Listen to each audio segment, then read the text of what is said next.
Mübarək Rəcəb ayının birinci gecəsinin və gününün əməlləri birinci günündə oruç tutmaq, qəzası olanlar qəza niyyəti ilə, olmayanlar Rəcəb ayının niyyəti ilə oruç tutacaqlar.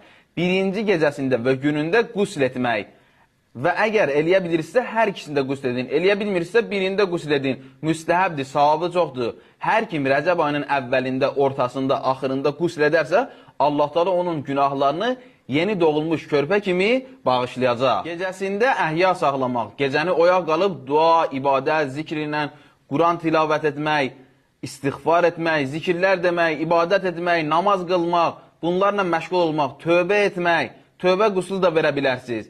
Və gecəsində məğrib namazından sonra 20 rükət namaz qılmaq, 10 dənə 2 rükət, subh namazı kimi qılınır. Hər kim bu namazı qılarsa, Allah Teala onu, özünü, ailəsini, övladlarını amanda saxlayar, Sirat körpüsündən rahat keçər və qəbr əzabından da amanda saxlayar. Gecəsində və günündə İmam Hüseyin əleyhissalamı ziyarət etmək. Əgər İmam Hüseyin əleyhissalamı yaxından ziyarət edə bilmiriksə, uzaqdan İmam Hüseyin əleyhissalama salam verək.